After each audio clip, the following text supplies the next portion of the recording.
We're joined on the line by the chairperson of the Robben Island Museum Council, Mr. Sibusiso Buthelezi. Mr. Buthelezi, thank you so much for joining us. I do hope that you've heard quite a bit of the interview that we've just done with Mpho Masimola from the EPPA. Your immediate reaction to that?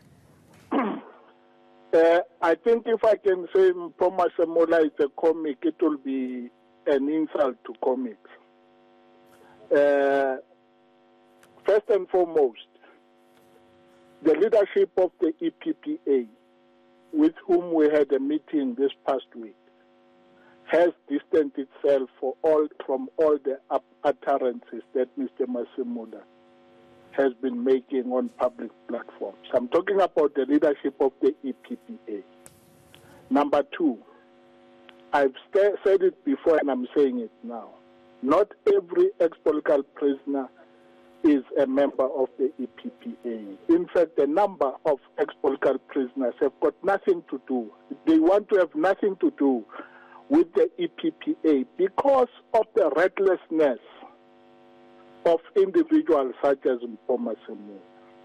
In fact, they told him in his eye, in our boardroom, that they want to have nothing to do. They don't want to have association whatsoever with EPPA. So, Mr. Buthelezi, you're saying, if I could just get in there, you were saying that Mr. Masimola is acting individually and not on behalf of the EPPA. That's a very serious allegation to make. And why is it then that the EPPA is then allowing an individual to speak on their behalf if he doesn't have their blessing? In fact, that's the most important thing, that we actually welcome the investigation that has been commissioned by the minister. Because that investigation is going to bring to the fore these things. That here you're dealing with a rogue element who's potentially unstable, living mentally.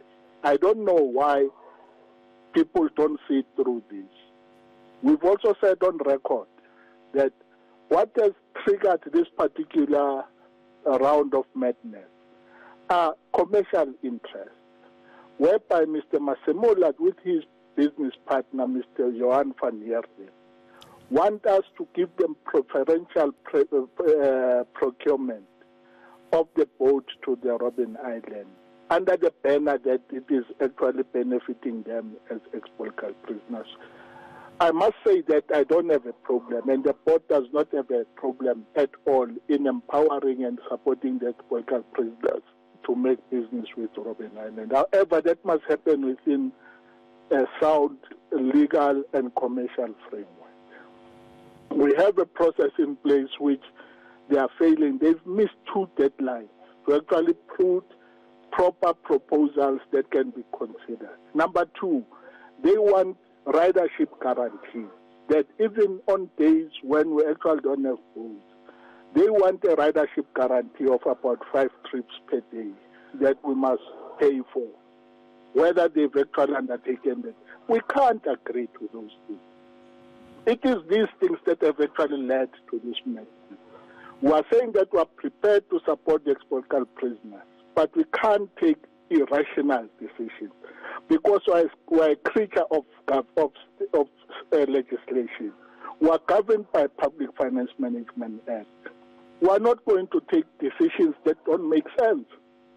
Whether people say they're ex-political prisoners or not, we are not going to take decisions that don't make sense.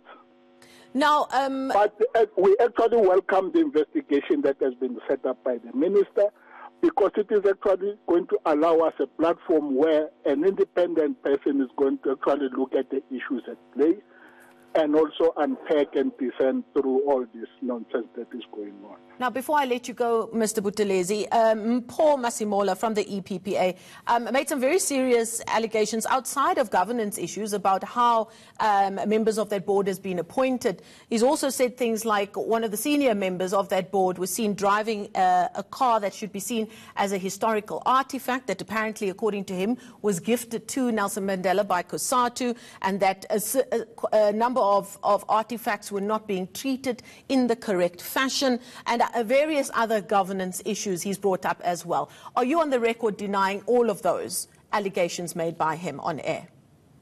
members of the board of Robben Island have been appointed by Minister Nathi Mthethwa. We're on a 3-year term, and we've just finished our first term. We were appointed in June last year by Minister Nathi Mthethwa. I think he's in the best position to actually answer the question on whether we've been appointed irregularly or not.